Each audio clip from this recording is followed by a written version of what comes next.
Hey everyone, welcome back to the Daily Gold Podcast. Today, joining me is Sean Brodrick. He's the natural resource analyst at uncommonwisdomdaily.com. Hey Sean, how are you doing today? I'm doing fine. How are you doing, Jordan? I'm doing pretty well. Yeah, we saw each other at the Toronto conference recently, and I caught some bits and pieces of your presentation. And why don't we start out with kind of what you discussed there and what you wanted the listeners to take away? Well, basically my investment thesis is that the global economy is weak but improving. Central banks have said they will provide unlimited support, and that unlimited is a quote, by the way, from the European Central Bank. There are risks remaining in China and Europe. Money pumping could jumpstart inflation, though we aren't having inflation now. But in this environment, I believe gold and silver, as well as, the good mining stocks will provide excellent upside, and I believe there's real opportunity in the precious metals royalty companies. So that's basically what I went over was, I outlined the real risks that are facing the global economy, risks that exist, and I think they've made people too really bearish because many people just can't come to the fact that the central banks of the world are just aiming fire hoses of money, right?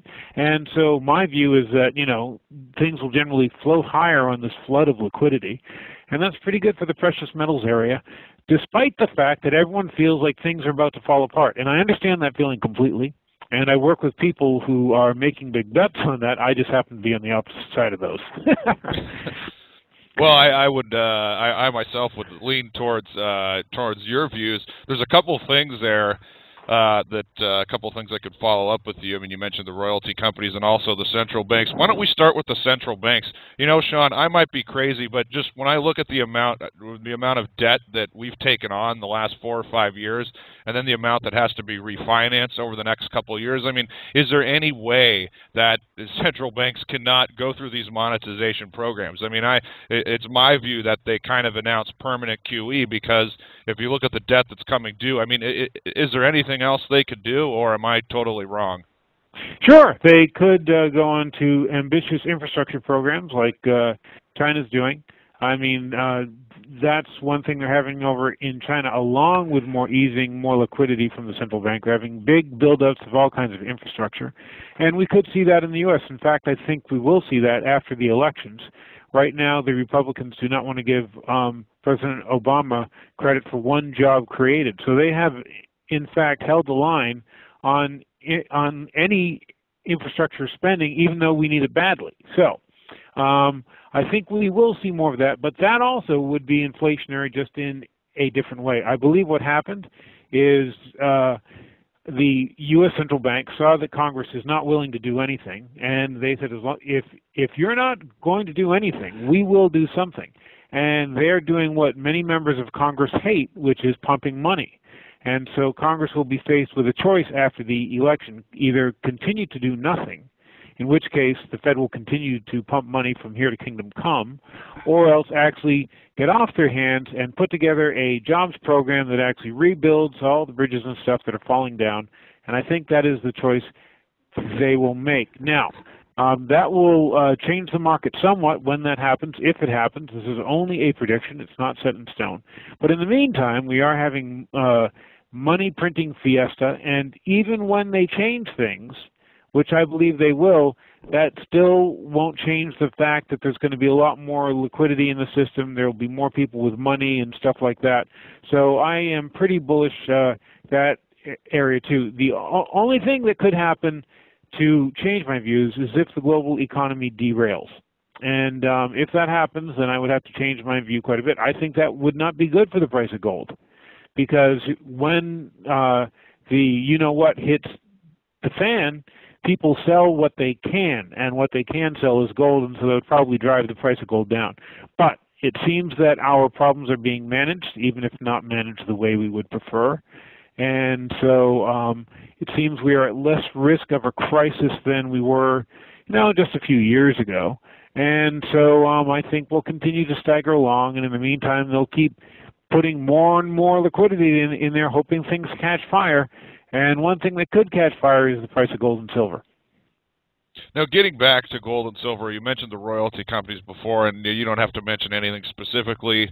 I'm definitely following those companies. My question for you regarding the royalty companies is we've kind of seen a kind of an acceleration in the royalty companies in the last month or two. I mean, their share prices, to me, have kind of begun to accelerate. They look like they're getting overbought, or would you say that this kind of small acceleration we've seen is kind of the beginning of the royalty companies kind of becoming, I guess, front and center and becoming an option ahead of the rest of the mining stocks? That is an excellent question, and one I've struggled with for some time, and much to my subscribers' disappointment, I haven't been recommending anything recently, and that's because I think the entire market is overbought and we're due for a correction. When we get that correction, if I am correct in that, and once again, this is just one man's guess at the market, but if we get the correction that I'm expecting, royalty companies, which have run up quite a bit, will probably see more of a decline than some other things. I would think that would be an excellent time to buy them, as well as miners that are also well leveraged to the price of gold and silver. Silver has done extremely well. We call silver, it is like gold, only on steroids, right? And so we have seen purchases of silver for the same reason people are actually purchasing gold. But the real reason to buy silver, and the one that could happen, is if the global economy starts to improve. Economic activity means more use of things like silver for all sorts of industrial uses. And so I think the next big bull market in silver is yet to come. And so I am expecting a larger move in silver and, say, royalty stocks that are leveraged to silver than I am in gold. That said, gold royalty stocks could also do extremely well. Now, everybody knows the big three royalty companies, which is Silver, Wheaton, and Franco-Nevada, and Royal Gold. There are other ones, though. And so that's part of what I spoke about at the conference, and it's something I'll be looking at more with my subscribers. But like I said, I am driving my subscribers crazy, because all I've done is, we took half gains, we raised stops, and now we're sitting, because I am expecting a correction here, and we will see if we get it. Just because I think we're going to get it doesn't mean we have to. However, one of the other charts that I had there, and I hope you were there to see it, is one showing the pattern in gold, which we have seen, which is these moves up, then a real blow-off, then a correction, which lasts quite some time, and then another move up, another blow-off. We just had the breakout. That's usually followed by a pullback, a correction, to just attest that, like, former overhead resistance as support. So if we see that, that's not to say we have to, but if we see that, that'd be a great time to pick up gold, miners, and all sorts of stuff, and that's kind of what I'm looking for right now, because the next move up should be enormous and should really make people's heads spin and just leave the bears curled up in fetal positions all over Wall Street. Let's, if I can, let me ask you if you can zero in on perhaps some target prices for the miners. I don't know if you follow the Huey or GDX, but also gold and silver. Are there any downside targets that you have? You mean where I think, say, the GDX might pull back to? Exactly, right? or a price level which you think we've hit a point where the risk-reward is more favorable for going in. Right. Well, on the GDX, I might look for a test of its 200-day moving average, which currently is at 48.65. So price back there might be a good entry point. Now, okay. That is quite far below where it is now, which is currently around 53. But what I'm expecting is we will see this price of gold start to sell off for a bit. And so I know people are really bullish right now. Believe me, I am really bullish. But oftentimes there is a correction, and that's when you will see all the sad-eyed Susans trot out on TV and say, oh my God, this is the end of gold, blah, blah, blah. And so we'll see gold pull back, because things like the GDX, the miners that are in the GDX, are very leveraged to the gold price. The pullback in them could be quite shocking, but I think that'd be a great buying opportunity. Right, and kind can I ask you the same question for gold? It looks like gold's been struggling to break. Looks like 1780 on a closing basis. Any downside level that you're looking at? Sorry, I have to go find a chart of gold right now. I happen to have the like GDX up on my computer, so I can sound like I know what I'm talking about when you ask me about that. Let's see. Where would well, we got. I can just mention to you, we got the 200-day moving averages at 1650. It's starting to rise a little bit. Looking at gold, kind of the last in August, it did peak at about 1680. Then it went down for a couple of days, and it had that big move to 1700. Well, I can tell you that a 50% retracement of the recent move in gold would be around 1662. That would seem to line up close enough to the 200-day moving average that we might look for some real support there. And what I was going to do was go into one of my charts where I had the breakout and see where that was. Actually, that's even lower. That's like 1600 potentially. Now, could we see gold pull back to 1600? I bet that would shock the heck out of people if it did, and yet we can see that kind of thing. One thing we have to realize is that with all the central bank money floating around in these markets, things don't behave quite the way that you think they would, and they tend to move outside the normal channels where you think, well, logically and reasonably, that's where they would remain. But logic and reason have very little to actually do with it when the central banks of the world, when the central governments of the world are pushing the markets around, which is what they are doing now. These guys have wives and mistresses and 3 houses, and they don't want to see the whole thing fall apart. They will do whatever they have to do to keep it going. This is what sets me apart from some other doommeisters, is like they find all these good, excellent reasons why everything should fall apart. And while I agree those things exist, we have to admit we're in a managed economy anyway. The actual value of any currency is only because you and I agree on it, So since we're in a managed economy and the shadowy men that rule things do not want to see all that go away, I think that they will manage to push things up to the upside. That said, even Babylon falls. I mean, things can go wrong that just are major civilization-shaking events. I just don't think that we're up for one of those right now. Okay, on that note, let's see if you can perhaps discuss a specific stock or two. I mean, last time I had you on, you mentioned Silvercrest. That has had a fantastic move, looks to be consolidating here. Any new companies you want to mention, and any comments on Silvercrest? Boy, you want me to mention another Silvercrest, huh? Yeah, what have you done for me lately? That was a great stock, though. Well, I tell you what, Corvus Gold, which is working in like Nevada, I don't own them yet, again, because I'm expecting this pullback, so I'm expecting a chance to pick things up on the cheap.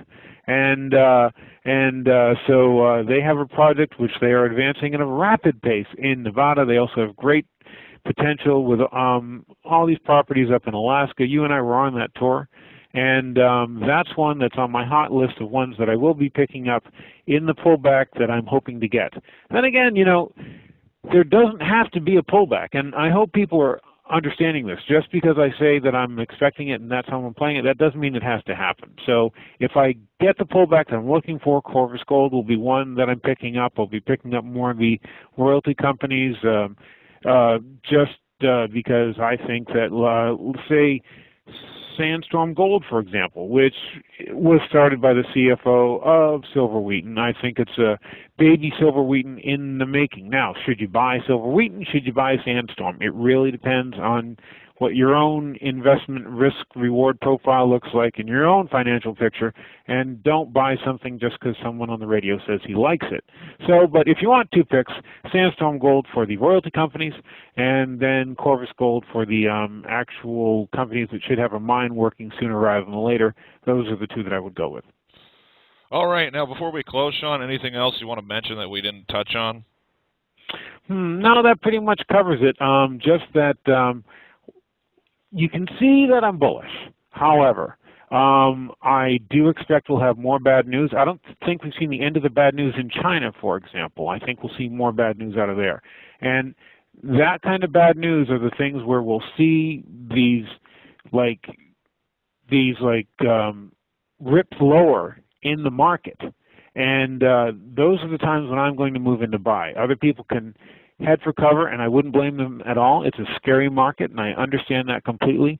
But I believe that you have to move on these opportunities when things really fall apart. To give you an example, Tahoe Resources, which is a silver developer down in Guatemala. Now, it still has risks. Don't ask me to explain all of them in this short interview. And there are problems with it. But back in June, that stock looked like it was going to fall apart. People said, that's it. Tahoe is not anything I want to know, and that thing got down less than $9. If you were really smart and really quick, you could have picked it up, and now it's actually trading over 20. We have that kind of potential in the market generally, especially in the natural resources area. I think we could see some news which makes people think, well, that's it for gold, and then gold will sell off, and the stocks that are attached to it will go down like flaming turkeys. Only if you scoop up those flaming turkeys and you put out the fires and you dust them off and you stick them in your pocket, they could turn out really, really well. So wait for the catastrophes, buy them then, and I think you will not be sorry a year from now. All righty. Well, on that note, Sean, finally, why don't you just give out your website? I know it's Uncommon Wisdom Daily. Why don't you tell us about the work you do there and also your premium services? Sure. I have uncommonwisdomdaily.com, as Jordan mentioned. That's a website where we put up free commentary and videos. I think this Thursday, mine's just a commentary, but it'll link to one of the videos that I shot up in Toronto, because one thing I do is I bring a little camera and I just talk to all the CEOs and geologists I can find. So, you'll have some of that if you click on this Thursday. I also have Global Resource Hunter, which is my monthly newsletter. That focuses on natural resources, but also dividends, because I like stocks that pay me. So, things like energy and stuff like that. And so that's a thing. If you're looking for that side, that's a monthly newsletter. It's pretty cheap, too, so you can always get that. Then I have my premium service newsletter, which is Red Hot Global Resources. And that's the one where all the little mining explorers, developers, and all those end up in, just because they're so small, you can't give them out to a big audience, so it's actually very exclusive. But just head over to uncommonwisdomdaily.com, and you can find out more about all these things. Also, look for my book, which, even though it was published last year, it's still relevant. It's called The Ultimate Suburban Survivalist Guide, How to Prepare for Any Kind of Crisis. Just because I live in Florida, I went through 3 hurricanes in 1 year, and after each hurricane, I saw my neighbors lining up at Publix because they never learned from one damned storm to the next. So I wrote a book for all those people, how to prepare yourself for any kind of thing that can go wrong without having to move to a goat farm in the country. And if you want a good read, go to Amazon.com, look up Ultimate Suburban Survivalist Guide, read the reviews. I think you'll think that it's a book that you should have to use as a reference manual when things fall apart, because things always go wrong. I mean, there are always disasters in your area and stuff like that, and if you want to be one of the sheeple milling around, not knowing what to do, don't buy the book. If you want to be prepared for the bad things that come your way, then you can definitely buy the book. And other than that, that and uncommonwisdomdaily.com, that's about all I got. But you know what? This is an exciting time in the market. I know people have been really scared about things that have really been hitting this market from the right and the left, and so that's forced a lot of people to sit on their hands. But I think you will agree with me, Jordan. The mood we were getting in Toronto is that we are starting to see some big money move back into this market. This is the time when you really want to get your shopping list ready. What I'm doing is I'm waiting for the pullbacks because I really want to pick things up on the cheap, but you don't have to if you don't want to. But now's a good time to think about putting some money to work in this area, because the next move higher in natural resources, particularly precious metals, could be extraordinary. Okay, Sean, well, on that note, thank you so much for joining us today. I really appreciate it, and wish you all the best. Thank you very much, Jordan. My best to you and yours, and hopefully I'll see you on another mining tour or else at a conference somewhere.